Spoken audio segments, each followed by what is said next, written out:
Vamos a dar comienzo al tiempo con la palabra en esta tarde y vamos a continuar con la serie de enseñanzas que nos llevan ocupando algún tiempo y como siempre pues damos la bienvenida. A vosotros ya os la he dado, ahora se la damos a las personas que nos siguen a través de nuestro canal de YouTube. Estábamos cantando hace unos momentos la importancia del Espíritu Santo y de arder para Dios. Estas son palabras mayores, palabras que diferencian la vida aún entre creyentes. Lo normal sería que todos los creyentes fueran hombres y mujeres que arden para Dios, que arden diariamente para Dios, que son conscientes y que saben lo que significa la profundidad, el alcance del significado de una vida que arde para Dios. Yo no sé cuánto te importa ser un instrumento en manos del Señor, yo no sé cuánto te importa el propósito que Dios tiene para contigo en esta vida, pero lo que sí te puedo decir es que si no ardes para Dios no podrás llevarlo a cabo, porque Él únicamente va a llevar a cabo ese propósito en tu vida por medio de esa unción en la cual tú vas a arder literalmente. Jesús dijo de Juan Bautista, diferenciándole entre aquellos que entendían la Biblia y la religión a su manera, que él era una antorcha que ardía y alumbraba, en el verso 35 del capítulo 5 del Evangelio de Juan. Y les dijo a aquellas personas que ellos quisieron regocijarse por un tiempo en su luz. Él era un hombre que ardía para Dios. Él era un hombre que apareció con una comisión, con una razón para comunicar a un mundo necesitado palabras de vida. Esto es lo que debe de ser en la vida de cada uno de nosotros. Esto es lo que nos está faltando o esto es lo que tenemos. En esta tarde es la gran pregunta que tenemos que hacernos. Es evidente que todos, o mínimo algunos, oramos, deseamos vivir un avivamiento, vivir avivamientos, ver el calor de Cristo en la vida de nuestros jóvenes, una pasión que ama a Dios por encima de todas las cosas. Y esto creo que cualquier cristiano sensato, honesto, honrado y con un buen corazón es lo que desea y es consciente y sabe que no todo es como nos gustaría. Casi siempre la tendencia es hacia aquello que es menos, no a lo que es más. La historia nos lo enseña, la Biblia nos lo enseña. Entonces, por más que nosotros podamos convencernos de que esto es de otra manera, la realidad es que nosotros vivimos exactamente las mismas cosas que otros creyentes antes que nosotros han vivido. Y casi siempre arder, el fuego del Espíritu Santo manifestándose, es un asunto delicado. ¿Por qué? Pues porque depende mucho de la actividad espiritual que tú y yo vivimos en nuestra vida personal con Dios. De esto trata todo lo que estamos aprendiendo, de esto trata todo lo que estamos enseñando. A fin de cuentas, hablar de dones, hablar de la obra del Espíritu Santo, hablar de todo lo que el Espíritu Santo es en la propia palabra enseñada y progresiva de Dios, sin unos resultados prácticos, vivos, sin unos resultados que realmente estén cambiando la vida de las personas, no deja de ser más que una información que alcanza las mentes y que se puede llegar a comprender perfectamente. Pero el asunto es cuánto arde tu alma en este momento.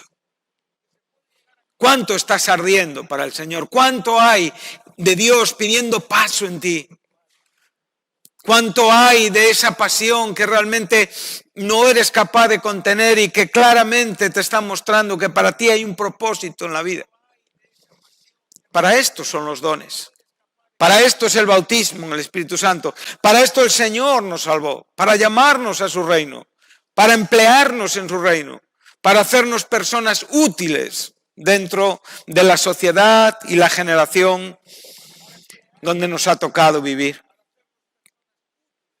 Está claro que todo lo que podemos ser en el Señor va a estar afectado principalmente por el tiempo de oración, por el tiempo de comunión espiritual que tú tienes con Él. Nadie puede pensar que puede conocer a Cristo si no pasa horas con Él hablando. Búscalas cuando puedas. No le digas al Señor que trabajas mucho y que no tienes tiempo, porque eso Él no te lo va a creer ni te lo va a aceptar. Entonces, las horas, el tiempo que tú pasas en meditación, en reflexión, en comunión con el Señor, van a ser determinantes a la hora de los efectos que la palabra de Dios va a hacer en ti.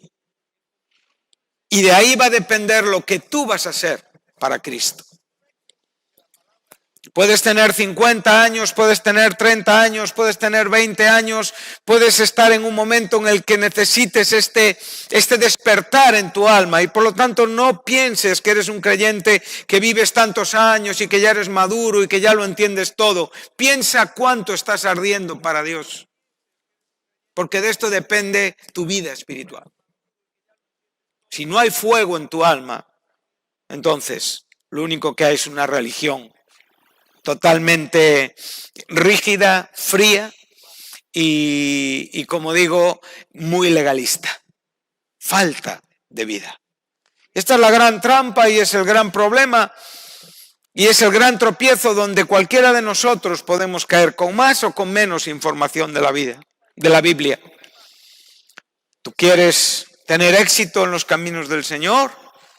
Que arda tu alma. Y si arde tu alma, te puedo asegurar que el Señor hará cosas contigo. Seguro, seguro. Entonces, como digo, este tema que estamos desarrollando, estos estudios que estamos teniendo, con sus diferentes connotaciones, características, con momentos de una enseñanza expositiva como la que tuvimos el miércoles pasado, donde desarrollamos 16 versículos del capítulo 4 de la carta a los Efesios. Ordenado, cuadradito, donde pudimos ver teológicamente qué es la razón de esa medida de la gracia conforme a ese don que Cristo nos otorga. ¿Con qué propósito Cristo vino a este mundo, murió, resucitó, nos liberó de nuestros pecados, nos dio dones, hemos visto, constituyó en la iglesia oficios para perfeccionar a los santos para la obra del ministerio? Y esa obra del ministerio vimos claramente que trataba del ministerio de Cristo. Era una continuación de lo que Cristo hizo en esta tierra durante los años donde Él desarrolló su vida aquí, a la vista de todos, en el tiempo en que escogió a unos hombres para ser su iglesia, manifestados el día de Pentecostés. Entonces esa obra del ministerio la identificamos como el ministerio de Cristo, no como el ministerio de nadie. Sigue siendo la iglesia cuya cabeza es su Señor. Sigue siendo el ministerio de aquel que merece siempre la gloria y la honra de nuestros corazones. Y hemos visto que ese ministerio se desarrolla hoy por medio de la iglesia, que es su cuerpo, donde Él está presente por medio del Espíritu Santo. Y por lo tanto, cuando Cristo dijo, yo estaré con vosotros, Él está cumpliendo esta verdad. Él está con su cuerpo, Él está en su cuerpo, Él sigue dirigiendo a su cuerpo para esta obra del ministerio, que tiene y guarda una relación evidentemente con la iglesia, con el propósito de alcanzar almas y con el propósito de perfeccionar y madurar a los creyentes que están dentro del cuerpo para alcanzar esa estatura perfecta, ese varón perfecto que tiene que ver evidentemente con nuestro destino y con nuestra gloria final. Todo esto lo podemos acomodar, todo esto lo podemos entender y todo esto le podemos dar un sentido teológico. Pero como digo, si estas palabras no arden en nuestros corazones, solamente quedan en nuestra mente sin más. Entonces debemos de prender fuego. Y el que prende el fuego es el Señor. El que enciende la llama es el Señor. Y el que nos va a hacer diferentes es Él. Para que tú comprendas por qué estás dentro de la iglesia. Algo que nunca buscaste, algo que nunca quisiste, algo que realmente no merecías. Cristo por su gracia, el Padre por su gracia, el Espíritu Santo por su gracia, te introdujo en el cuerpo de Cristo. Fuimos bautizados por un mismo Espíritu dentro de un cuerpo. Eso no lo buscabas, pero ahora que estamos dentro, ¿qué? Ya tenemos el control, o lo va a seguir teniendo Él? ¿Él va a seguir dirigiendo nuestros pasos o los vamos a dirigir nosotros? Si como pecadores no pudimos venir a Cristo porque la gracia de Dios nos tuvo que traer, el Espíritu Santo nos tuvo que guiar, no pudimos convencernos, no pudimos saber que éramos pecadores si Dios no nos lo comunica.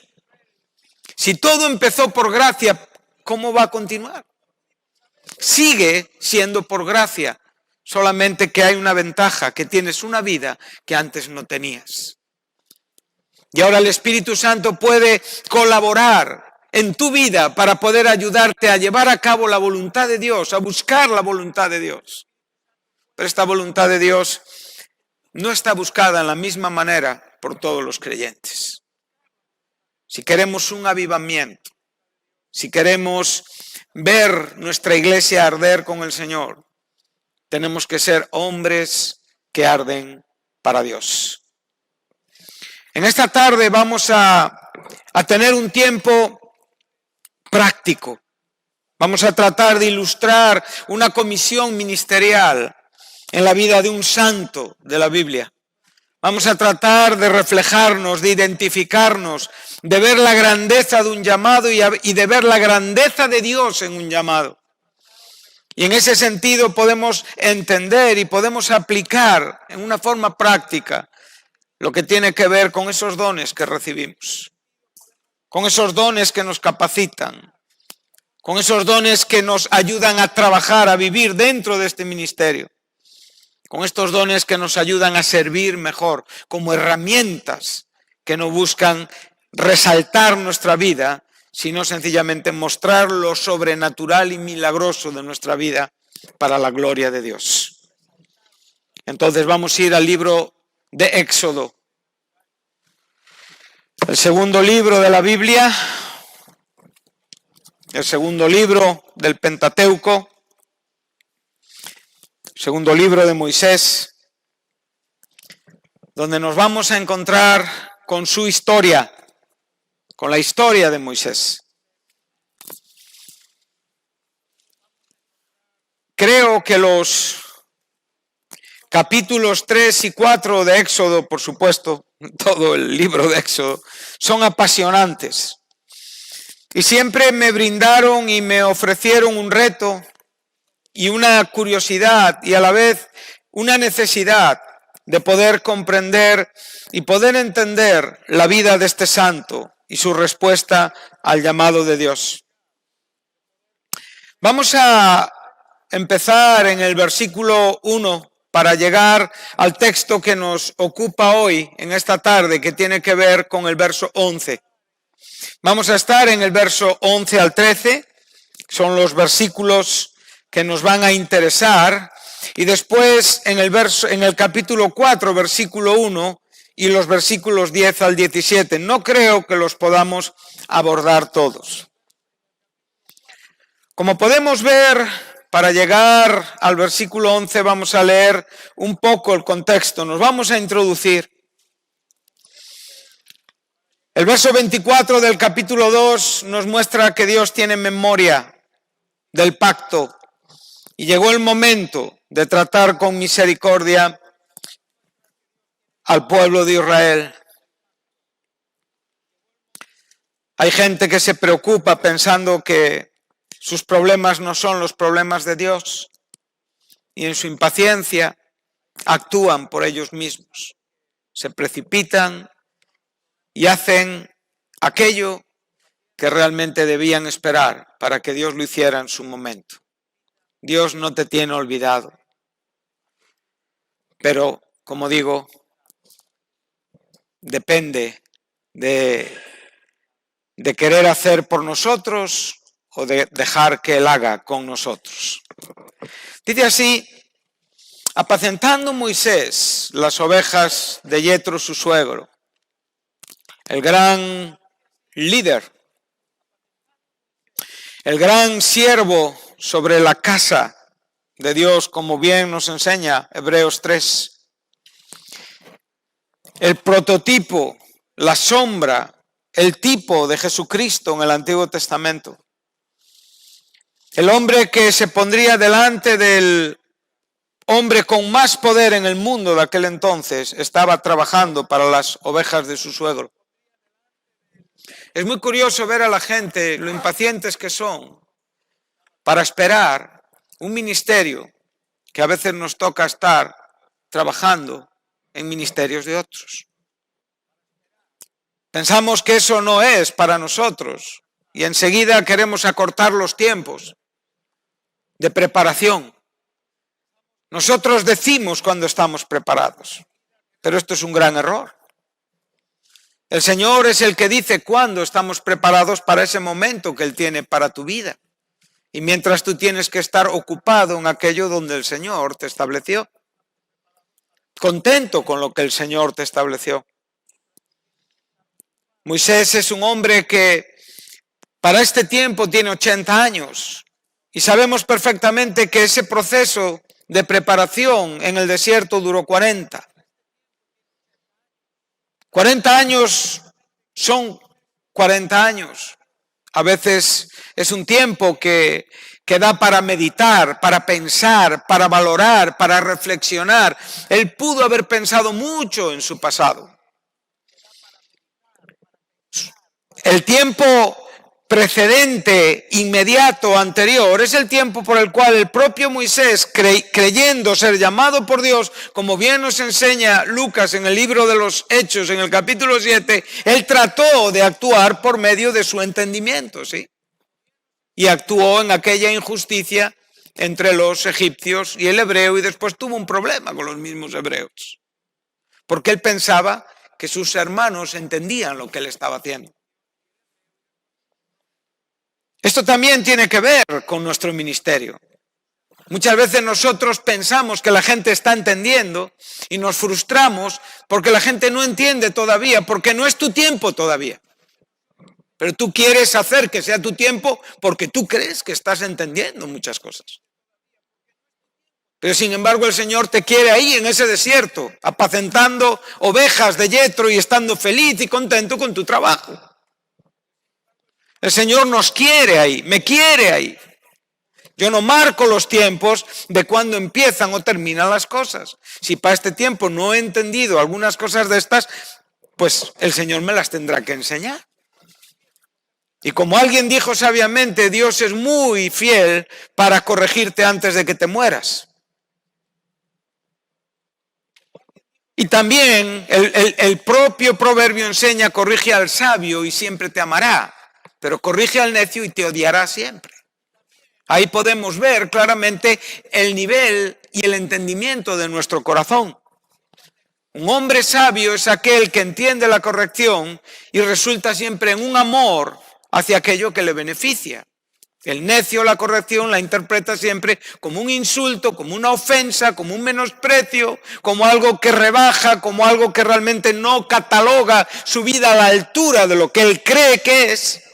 Y nunca sale de ese hoyo. Se queda en el hoyo del necio. Entonces aquí podemos ver que este hombre pensó por un momento, que interviniendo, y cuando habla con esos hermanos y le dice, ¿qué vas a hacer? Lo mismo que hiciste el otro día. Y tuvo que salir corriendo, ¿sí? Ahí vemos a un Moisés muy cobarde. Pero por otro lado, el libro de Hebreos dice que él por fe dejó Egipto. Y cuando dejó Egipto, lo dejó en el momento que salió. Y dice que se sostuvo como viendo al invisible y no temió la ira del faraón. Entonces aquí tenemos una amplitud, un espectro muy amplio de información en cuanto a lo que nosotros vivimos. Por un lado vivimos esos fracasos, pero por otro lado el llamamiento de Dios está actuando poderosamente. Es maravilloso, ¿verdad? Entonces podemos ver que cuando no entienden las cosas, él tuvo mucho tiempo, durante muchos años, encontró su esposa, formó una familia y pudo valorar tantas y tantas cosas. Y cuando llegó el momento, él cómo se encontraba, él estaba apacentando las ovejas de su suegro. Él no estaba pensando que iba a ser el gran líder de Dios. Porque la Biblia es muy clara, que quien se ensalza a sí mismo, Dios le humilla. Amén. Y esto es un asunto que nos pasa a todos. ¿Quién nos ensalza a él mismo? ¿Quién no tiene dentro de él expectativas que luchan, que chocan, que discuten, aun cuando no hay ni una voz que se oye? Somos así por naturaleza. Pero también debemos de saber que esto está estorbando una vida más plena y una vida más fructuosa y una vida que realmente tenga un recorrido mayor para Dios. Todo lo que tú dedicas a ti mismo no se lo estás dedicando a Dios. Por lo tanto, bíblicamente es una pérdida de tiempo. Y puede ser teológicamente, puede ser estudiando la Biblia, puede ser en muchas maneras en las que tú crees que estás ocupando un tiempo, pero en el fondo estás dedicándote a ti mismo. Yo no hablo de esas formas que claramente tú las identificas. Este hombre, si nosotros lo juzgáramos, no le veríamos un hombre de un gran recorrido. Tras 40 años, poco quedaría de sus maneras de príncipe de Egipto. Su cara, sus manos, su cuerpo, su tez, estaría irreconocible. Era un hombre castigado por la vida, era un hombre enseñado por la escuela, evidentemente, del trato y del quebrantamiento de Dios. Era un corazón para Dios. Había llegado su tiempo. Él ese día no estaba esperando encontrarse con Dios. Él sencillamente estaba apacentando las ovejas de su suegro. ¿Cuál David? Cuando fue traído a la batalla delante del gigante Goliat. O cuál David cuando posteriormente o anteriormente, que fue en el capítulo 16, fue ungido como rey, como Israel. Nadie veía en él el rey de Israel, ni él a sí mismo se veía así. Pero el Señor lo vio. Lo que Dios ve en ti, tú tienes que entenderlo. Y debes de comprenderlo espiritualmente. Y debes de comprenderlo en comunión con Dios, porque lo que Dios ve en ti posiblemente no lo ven muchos, pero lo verán. Y cuando lo vean, estarán muy satisfechos.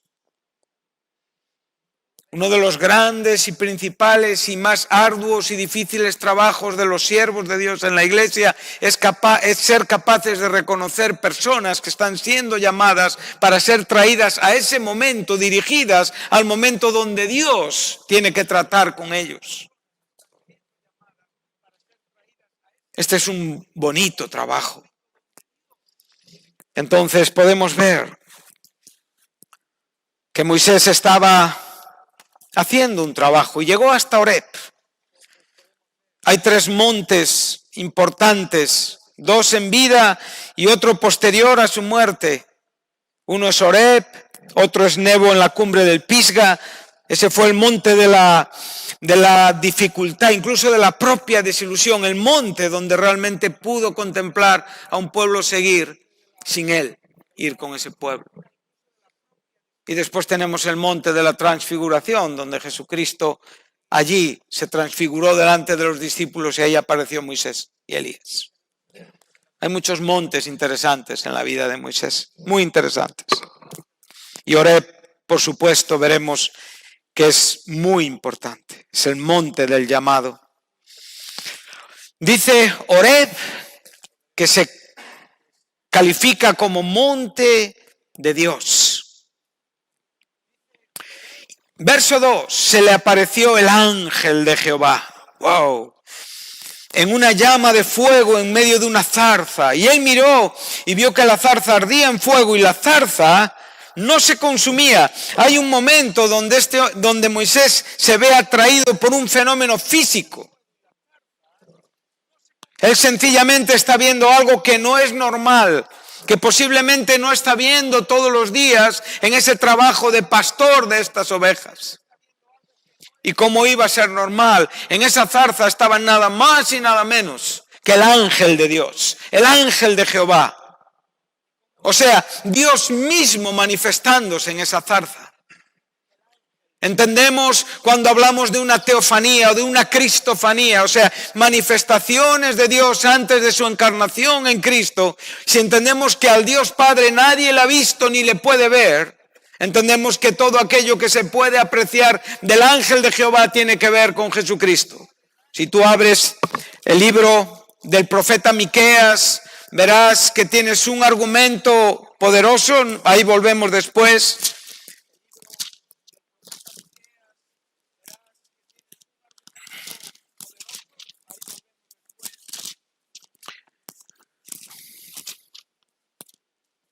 Verso 2, donde se nos anuncia el nacimiento de Cristo, el lugar donde Cristo nacería. Dice, pero tú, Belén Efrata, pequeña para estar entre las familias. Miqueas 5, versículo 2. De ti me saldrá el que será pastor en Israel, el que será Señor en Israel. Y dice, y sus salidas son desde el principio y desde los días de la eternidad. Aquí se nos está hablando de las manifestaciones de Dios antes de la humanización de Cristo. Y por lo tanto, aquí el ángel de Jehová que estamos viendo es a Jesucristo. Como Josué posteriormente vería a ese príncipe de los ejércitos que también es Jesucristo, antes de su humanización. Por un momento contempla, valora. La teología es maravillosa, pero lo que aquí se nos enseña, necesitamos verlo y comprenderlo. Dice que él decide ir ahí, a ver esa grande visión, porque esa zarza no se quema. Entonces aquí tenemos el elemento del fuego, ¿verdad? El elemento del fuego que está ardiendo y la zarza no se quema, lo cual nos está hablando de la santidad activa de Dios. El fuego es siempre un símbolo de la presencia de Dios muchas veces en el Antiguo Testamento. El pueblo de Dios era guiado por el fuego, en el tabernáculo se manifestaba el fuego y aquí vemos el fuego tipificando y manifestando la presencia de Dios. El Espíritu Santo se nos presenta también muchas veces como fuego, lo cual es la misma presencia de Dios. Amén. Ahora, ¿qué es la santidad activa de Dios? Nosotros, para poder explicar esto, para poder llegar a entender esto, tenemos que verlo únicamente entendiendo la gran diferencia que hay entre Dios y nosotros. La santidad activa de Dios es la santidad manifiesta y constante que nunca sufre ninguna variación en su expresión. Siempre es igual. Es una expresión inmutable, constante, perfecta. Eso es lo que está viendo Moisés. ¿Tú has visto esto alguna vez? ¿Tú quieres ser un siervo para el Señor? ¿Tú quieres predicar? ¿Tú quieres ser un maestro en la iglesia? ¿Quieres ser un compositor? ¿Quieres ser un cantante en la iglesia? ¿Quieres ser un evangelista que predique en el mundo? Pues tienes que tener una visión como la que Moisés tuvo. Tú tienes que contemplar la santidad de Dios. Y si no, nunca podrás ser nada para Dios.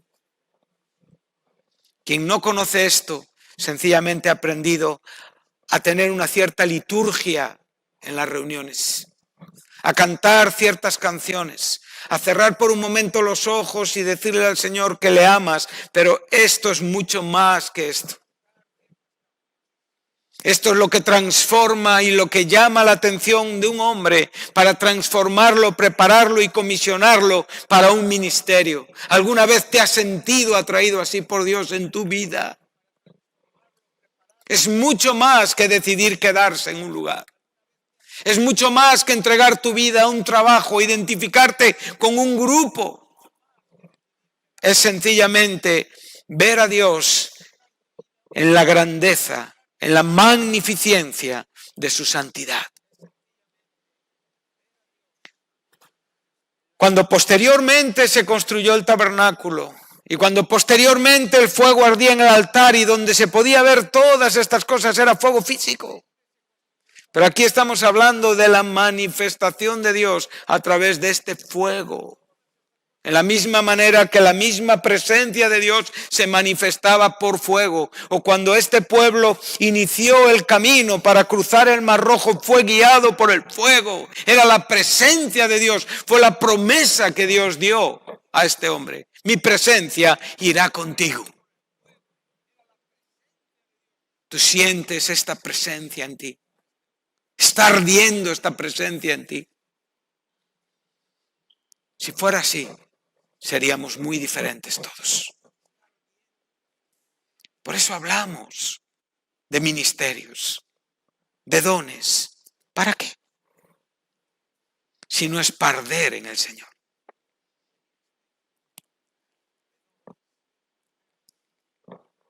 Esto es.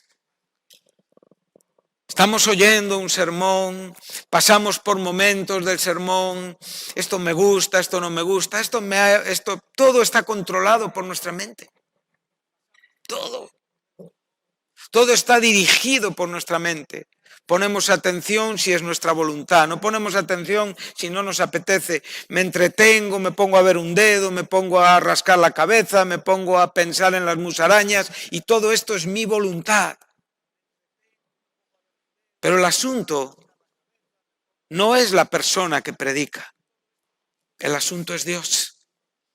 Allí había sencillamente una zarza que ardía y no se consumía. Y él dijo, ¿qué visión es esta? Hubo una verdad que realmente se abrió ante el corazón de Moisés, que le llevó a ir ahí,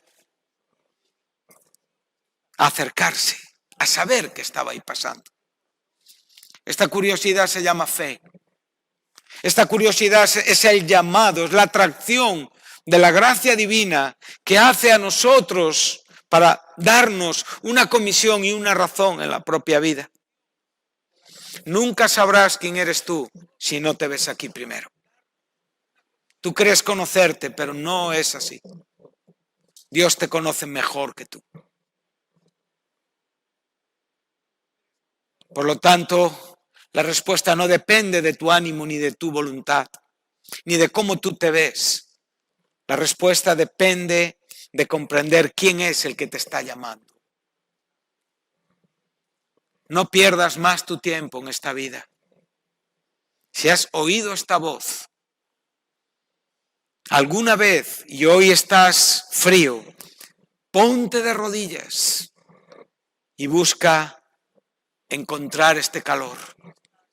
Si nunca has oído esta voz, es momento de buscar el sentido a tu vida.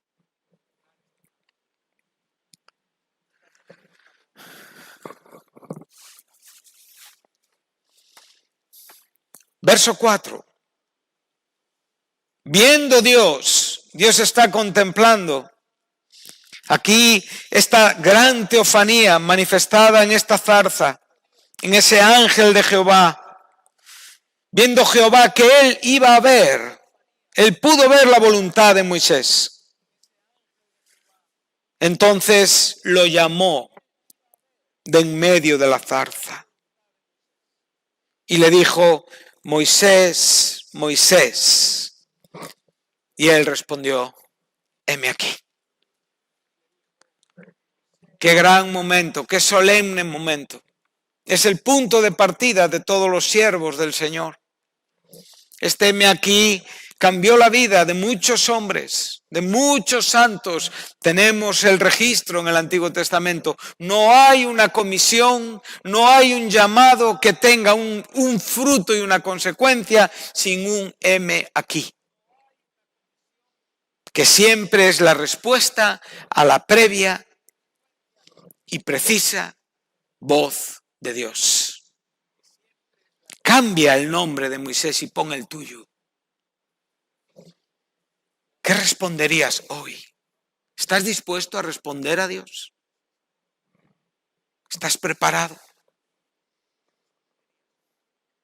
para que Él te diga aquello que tiene que ver con tu futuro?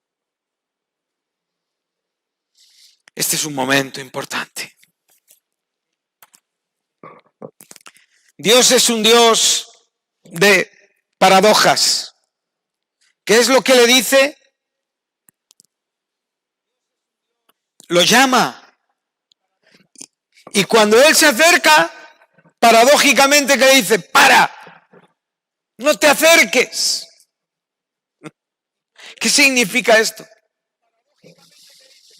¿Qué significa esto? Esto tiene que ver con la santidad de Dios. Esto tiene que ver con una santidad que consume a las personas que no están en una condición para estar en esta presencia de Dios. Y lo primero que él le dice claramente, Moisés, descálzate, porque el terreno que estás pisando es un terreno santo. ¿Y por qué es santo? Porque la zarza fuera santa, porque las rocas fueran santas, porque el terreno por donde él pisaba era santo. No, era santo porque Dios estaba allí. Esa es la clave. Cuando nosotros podemos entrar a través de la fe en Jesucristo a ese lugar santísimo y no contemplamos la gracia tan maravillosa que representa y significa entrar a encontrarnos con Dios por medio de Jesucristo y comprender la profundidad y el valor, es porque lo hacemos religiosamente, porque hemos aprendido a pensar que es así. Hemos aprendido a orar de algunas maneras, pero vuelvo a repetir, estamos entrando a la misma presencia de Dios, lo que demanda de nosotros una condición santa. Cristo nos habilitó, nos capacitó para poder entrar al lugar santísimo. Y solo es la manera en la que nosotros podemos tener una comisión, un llamado, y salir de la religión y empezar a entrar en un cristianismo vivo, al que estamos siendo llamados en este tiempo. Lo que el mundo va a vivir es muy fuerte y no tendremos nada que decir si no vivimos un cristianismo vivo. Ahora, Dios le dice, quítate, esto es una tierra santa, mi presencia la hace santa. Ahora, ya empieza la presentación. Ya no es una simple zarza que arde, ¿verdad? Ya no es el elemento del fuego que atraía, es la voz de Dios mismo que ahora se va a identificar como el Dios de tu Padre, el Dios de Abraham, el Dios de Isaac y el Dios de Jacob. Entonces, en este momento Moisés reverenció, cubrió su rostro y tuvo temor por la comprensión de la magnitud de la santidad de Dios. ¿Tú sabes qué es esto? ¿Has vivido alguna vez esto? Sería una buena pregunta, ¿verdad? La historia la sabemos, ¿verdad? La historia la saben hasta los niños pequeños.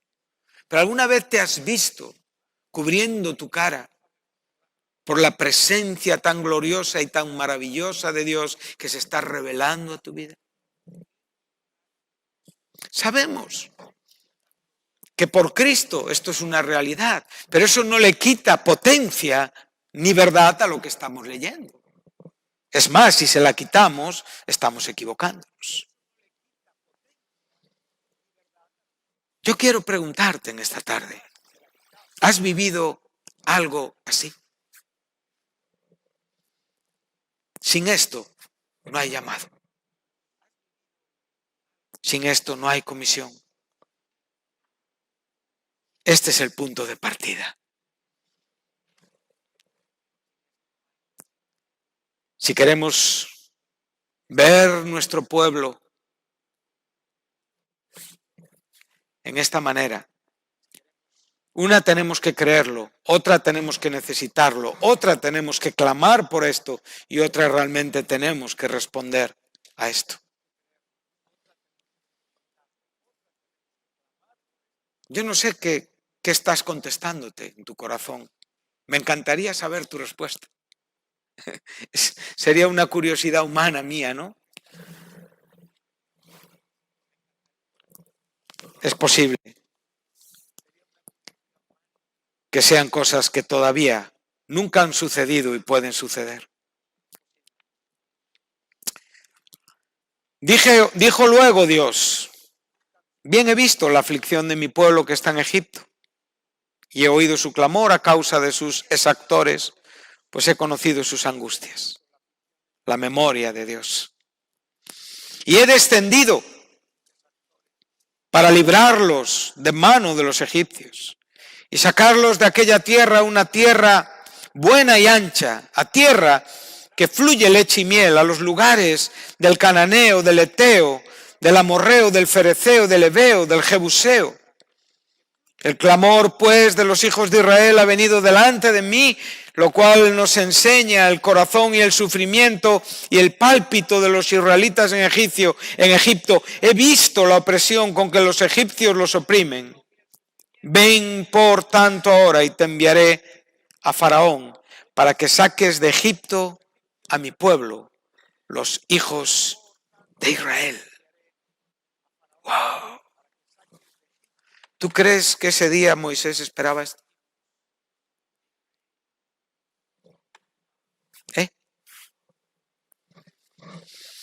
¿Y tú crees que Dios decidió ese día decírselo a Moisés?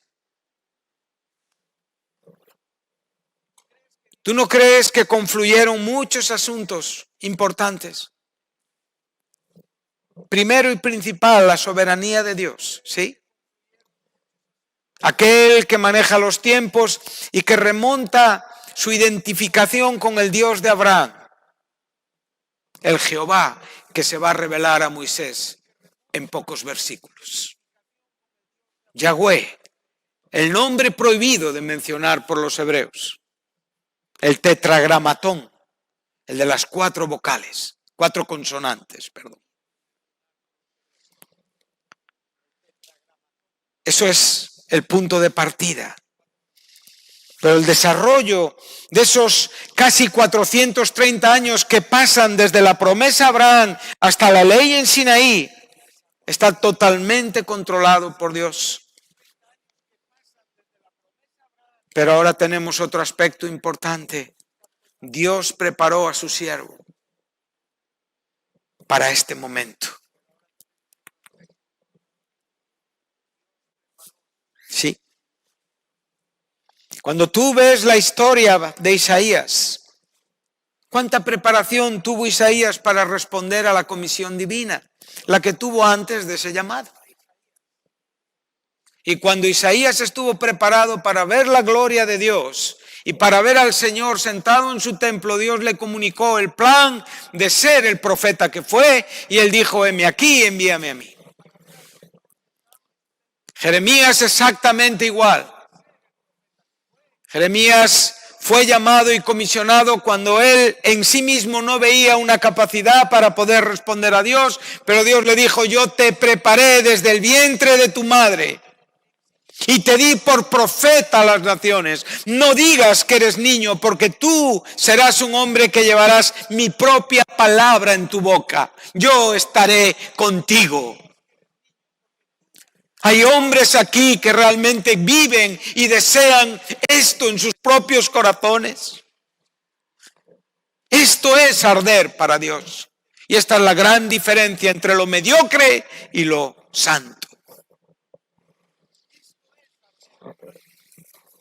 Dios te está preparando para un momento en tu vida. Tú estás deseando en tu corazón oír esta comisión, este llamado. Isaías no le dijo al Señor: está bien lo que me dices, pero me queda un poquito más de tiempo. Jeremías no le dijo al Señor, no, en el momento que Jeremías fue entendido de la palabra de Dios, fue el profeta que fue. Pablo fue salvo de sus pecados. ¿Y sabes lo que le dijo el Señor? La primera verdad que le dijo, después de mostrarle cuán pecador era: ¿Sabes lo que le dijo? Debes de saber cuánto vas a padecer por mí. Ese fue el llamado. ¿Estás dispuesto? ¿O piensas que tú no vas a padecer andando con Dios? Es otro cristianismo el que buscamos. No está en la Biblia este cristianismo. El cristianismo de un llamado de Dios es un cristianismo comprometido, costoso, doloroso, desgarrador. Pide todo. Pero evidentemente lo que llegamos a comprender en la vida es que realmente no hay nada en lo que nos podamos gloriar que no sea la cruz de Jesucristo. Esto es profundo, de verdad. No es un versículo que aparece en Gálatas, que sabemos de mente, de memoria. Es un versículo que realmente se entiende cuando se acepta el llamado de Dios. ¿Tú estás preparado?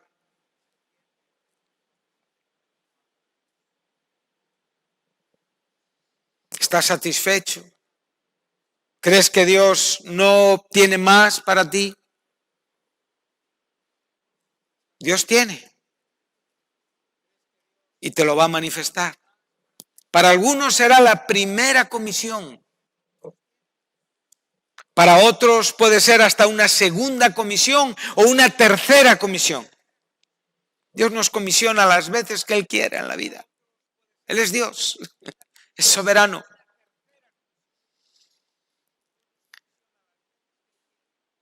Pero estamos preparados para responder.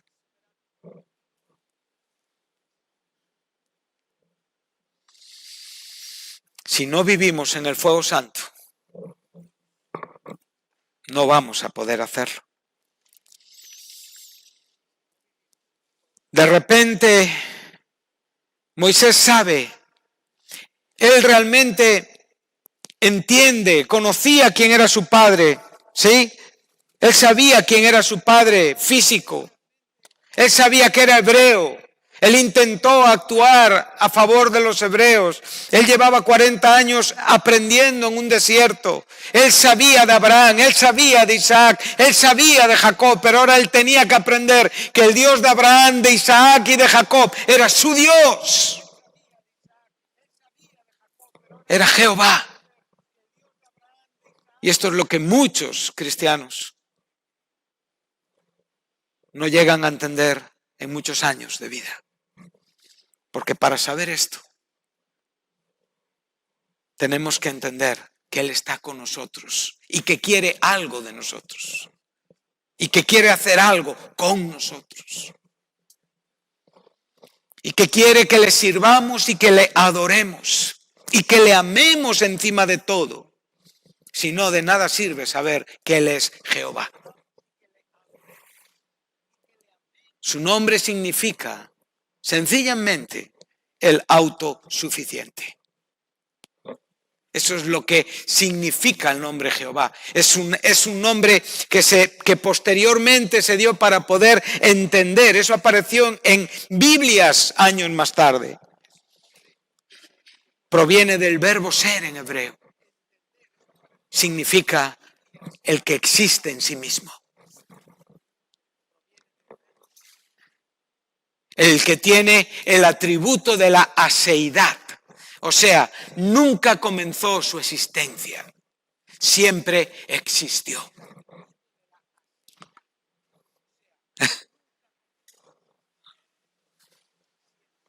Amén. Esto es lo que le está transmitiendo a Moisés. Y una vez que le transmite todo, le dice, y te he escogido a ti. Maravilloso. Te he escogido a ti. Quiero derramar mis dones sobre ti. Quiero llamarte a un ministerio. Te he escogido a ti. Para que sepas quién soy yo. No hay nada más importante en tu vida que saber quién es Dios. Ni tus hijos, ni tu marido, ni tu mujer, ni la iglesia, ni tu ministerio. Si pierdes de vista el asunto más importante que es Él, has perdido el resto de las batallas en la vida. Nada más importante. Saber quién es Jehová. A ese Jehová le hemos podido ver en la persona de su Hijo Jesucristo. El propio Jesús dijo muchas veces, yo soy. Hay muchos yo sois en el Evangelio de Juan que hablan de su deidad. Y cuando respondió a los que venían a apresarle, saliendo del huerto de Getsemaní, cayeron cuando escucharon la respuesta, yo soy el que buscáis. Maravilloso. Y ahora vamos al versículo.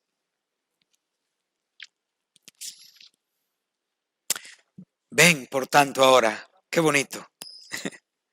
Párate, disfruta. No tengas prisa. No tengas prisa. La curiosidad, el llamado. Moisés, no te acerques. Párate, descálzate. Déjame informarte de qué va este asunto. Pero ahora, ¿qué le dice? Ven, esto es gracia. Esta es la gracia que no nos destruye. Es la gracia que de repente, cuando parece que lo que estás viendo es el fin de tu vida,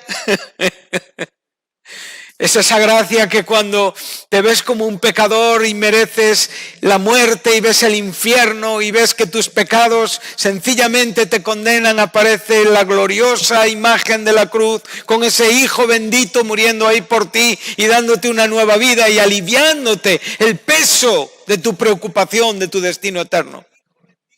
Pero de la misma manera aquí, esta gracia está aliviando la fuerza de la comisión.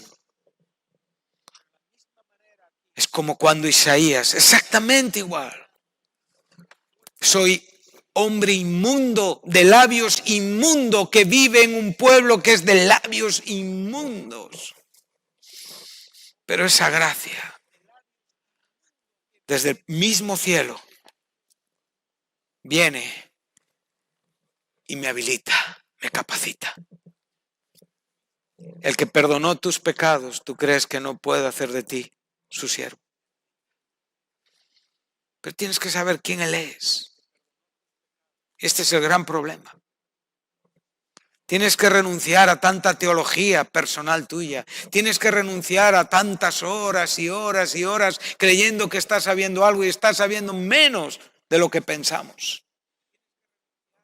Tenemos que venir a conocerle a Él. Y esto hará de nosotros hombres y mujeres vivos. Estás a tiempo. Y para los más jóvenes, esto es lo mejor que podéis hacer en la vida. Bueno, ¿cómo responderías tú? ¿Qué le dirías al Señor? Después de toda la fuerza desplegada de su santidad activa. ¿Cómo estarías con tus piernas cruzadas en tu silla, tu Biblia sujeta en una mano, tu rostro suficiente como quien escucha el sermón de cada miércoles o cada domingo? ¿Tú crees que estarías así? ¿Verdad que no?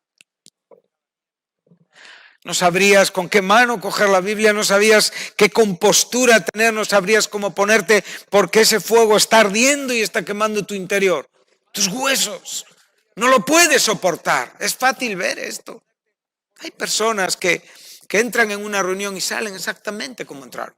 Nada pasó, ni antes ni después, porque no han tenido corazón para esto. Y esto debe de preocuparte, si después de muchos sermones tu vida sigue siendo igual. No siempre el predicador va a tener la culpa. Alguna vez será mi culpa, ¿no? Y ahí me estoy poniendo en el lado del oyente. No estaríamos tan cómodos.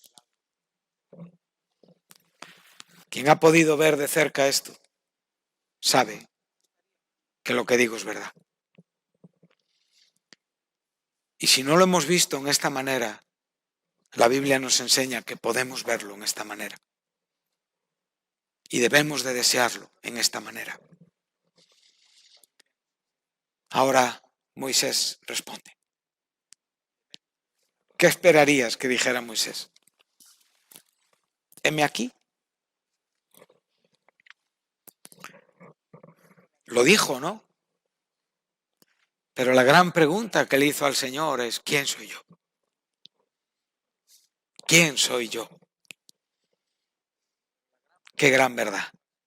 Si no aprendemos esto primero, nunca podremos responder a un llamado. Porque llegamos a pensar que nosotros podemos responder. Y si pensabas por un momento que esto ahora sí te estás equivocando. La respuesta sigue siendo una gracia de Dios. Entonces, Moisés le responde y le dice, ¿quién soy yo para ser un maestro en la iglesia? ¿Quién soy yo para ser un ministro de la alabanza? ¿Quién soy yo para ser un pastor? ¿Quién soy yo para ser un evangelista? ¿Quién soy yo para profetizar en la iglesia? ¿Quién soy yo para poder tener un discernimiento de espíritus? ¿Quién soy yo para poder servir? ¿Quién soy yo para poder tener misericordia de otros? ¿Quién soy yo para poder presidir? ¿Quién soy yo para poder llevar a cabo cualquier tipo de don, del índole que sea? De todo lo que el Señor nos da. ¿Quién soy yo para ser hospitalario en mi casa? ¿Quién soy yo para poder quedarme soltero? Que también es un don del Padre. Que no muchos quieren. Pero si el Padre lo da, es un don. Viene en 1 Corintios 6. El don de celibato. Tener la capacidad de Dios de no sentir la necesidad de relacionarte con personas de otro sexo y quedarte soltero. Sirviendo para el Señor, como dijo Pablo, me gustaría que todos fueran como yo. Él tenía este don. Maravilloso don. Pero tenemos que empezar por esto. ¿Quién soy yo? Y darle ese sentido profundo a la grandeza de lo que se nos está presentando. A veces se nos ha olvidado esto. A veces esta humildad quedó lejos de nuestro corazón y es un agente activo que estorba el avanzar para el Señor. ¿Quién soy yo para que vaya a Faraón y saque de Egipto a los hijos de Israel? Él no está diciendo a Dios que Él no puede hacer esto. Amén. Él no le está diciendo, tú no puedes, Dios, tú no puedes liberar, tú no puedes humillar al jefe, al rey de los egipcios. No, Él está diciendo, tú sí puedes, Dios. Pero Él está diciendo, ¿quién soy yo para hacer esto? A lo cual Dios, ¿sabes qué le contesta? Dios le dice, si yo sé que tú no eres capaz. ¿O pensabas que yo pensaba de otra manera? Tú no eres capaz. Yo sé. Ninguno de nosotros somos capaces. Ninguno. No es una respuesta de una falsa humildad. Es la respuesta que el Espíritu Santo te permite decir en cuanto a que realmente tú no eres capaz. Y Dios en su gracia entiende perfectamente que no eres capaz. Y sabe que no eres capaz. Pero el Señor ¿sabes qué va a hacer? Te va a ayudar a sentirte capaz en Él. Eso es lo que Él va a hacer contigo. Él no te va a fantasear, Él no va a llevarte a una visión de ti que no se corresponde con la realidad. Él te va a enseñar que puedes hacerlo con Él. Y esto es lo que todos los creyentes y todos los cristianos tienen que aprender a vivir. Hay muchas veces en la vida que hay muchos sentimientos encontrados en la iglesia. A veces no avanzamos porque realmente encontramos ciertos comportamientos de hermanos que muchas veces, aun con buena voluntad, eclipsan, opacan, ¿sí? A veces el cristiano más amoroso y más bien intencionado del mundo puede realmente ser un estorbo. Yo puedo ser el mayor estorbo, tú puedes ser el mayor estorbo. Eso es una cosa. Y está muy bien verla. Pero si tú no ves lo estorbo que eres tú en tus apreciaciones, entonces estás muy desequilibrado, hermano. Es fácil ver aquello que me está estorbando, pero es muy difícil ver lo que me estorba en mis propias apreciaciones. Y ahí es donde realmente yo debo de comprender muchas cosas que no son como yo pienso. Porque esos estorbos son tus hermanos en la iglesia. Y tienen que seguir estando ahí. ¿Por qué los quieres quitar? ¿Para pasar tú? Estás haciendo lo mismo que juzgas en ellos. No. En el fondo, ¿qué diferencia hay entre el que estorba y el que realmente no avanza porque se siente estorbado? En el corazón hay un sentimiento muy similar. Pero aquí estamos hablando de Dios y un hombre. Y el estorbo de Dios siempre es perfecto. Y ahí es donde tenemos que aprender si el estorbo que estamos teniendo es divino o es humano. Si es Dios quien realmente, sencillamente, te está preparando para algo en la vida, a lo cual a veces yo me rebelo. Este es un momento importante en la vida de Moisés. En el corazón de Moisés quedó esto marcado y piensa que él fue un hombre más manso que el resto. No había un hombre en toda la tierra más manso que Moisés. Esto lo enseña el libro de Números, en una manera clara. Moisés era un hombre de una categoría y de una espiritualidad alta. Era un hombre de Dios, pero a la vez era un hombre que también cometió muchos errores. ¿Sí? Pero este Moisés cumplió perfectamente con el llamado que Dios le hizo.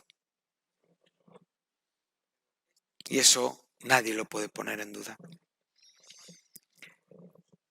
Mira, Aarón tenía que haber quedado fuera del juego mucho antes que Moisés. Y sin embargo, lo único que le computó a Aarón para no entrar en la tierra fue el mismo pecado juntamente con Moisés. Hay muchas cosas ahí que hay que entender. Dios cubrió el tiempo de este hombre. Me gustaría que leyéramos en la primera carta de Corintios, y con esto vamos ya concluyendo, capítulo 4, versículo 6.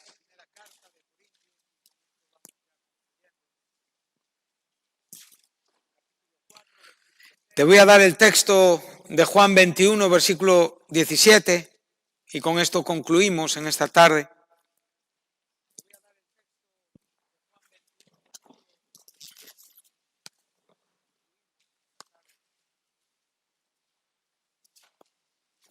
Empezamos en orden bíblico, ¿no? Entonces leemos primeramente Juan, ¿no?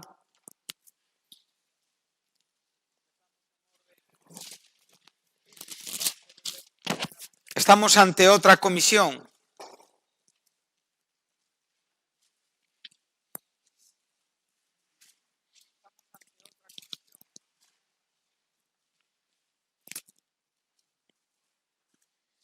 Otro párrafo, otra porción muy conocida de la Escritura, pero más profunda y que hay mucho que aprender, seguro, en ella. Estamos en las 3 comisiones de Jesús al apóstol que le negó 3 veces, ¿no? Es fácil identificar como que esas veces que Cristo le preguntó era para hacerle hincapié posiblemente en también la tristeza, ¿no?, que él pudo sentir en las 3 negaciones que él tuvo antes de que cantara el gallo. Pero dice el verso 17, le dice por tercera vez: Simón, hijo de Jonás, ¿me amas? Posiblemente responderíamos con un: qué pesado estás hoy, ¿no? Ya me lo has dicho 2 veces. ¿Cómo contestarías tú?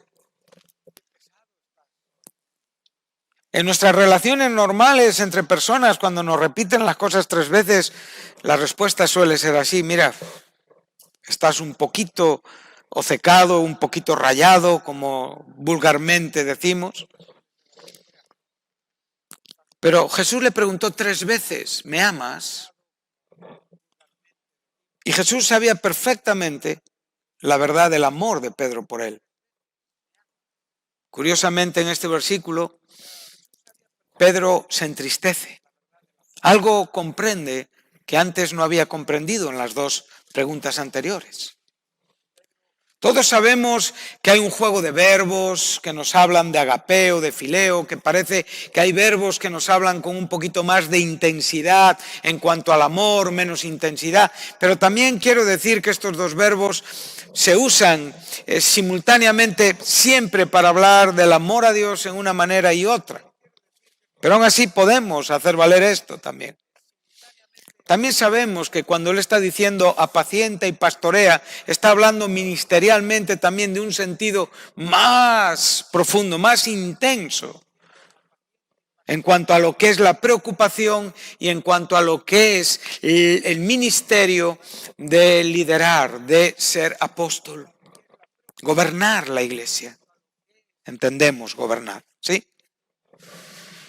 La iglesia la gobierna el Señor. Él es la cabeza, pero entendemos esto.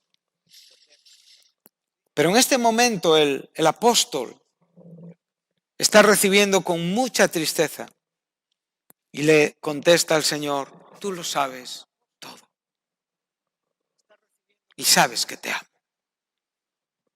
Es como un llegar a un punto donde ya claramente el corazón del hombre está inclinado, está tratado, está preparado y está dispuesto para ese momento que va a venir, que es la comisión inmediata, donde realmente en poquito tiempo estos hombres se verían siendo bautizados con el Espíritu Santo.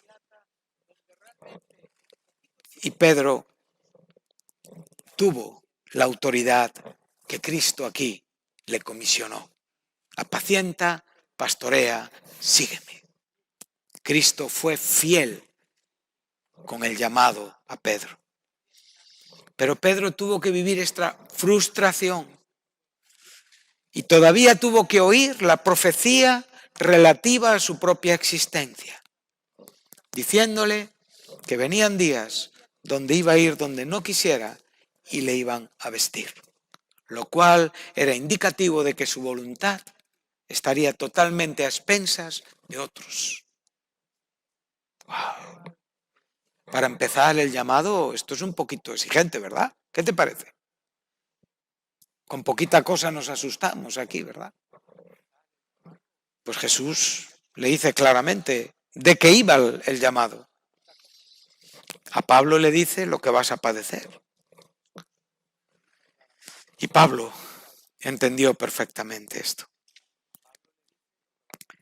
Si Dios no te desilusiona y te defrauda en las posibilidades que tú tienes en ti mismo, no puedes responder al llamado.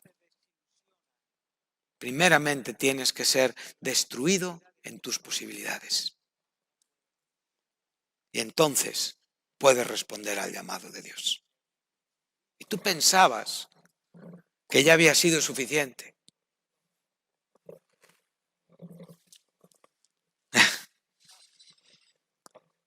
Pues no te confíes, porque a veces hay mucho de nosotros en nosotros.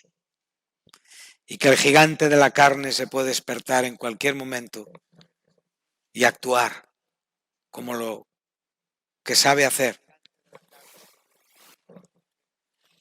Que el Señor nos quiere para Él. Que el Señor nos entristezca, me gusta esto. Y que podamos concluir así. Sabes que te amo y estoy preparado para seguirte. Y para comprender cuál es mi destino. Y para ser feliz. No hay más. Primera de Corintios, capítulo 4. Y ya con esto terminamos.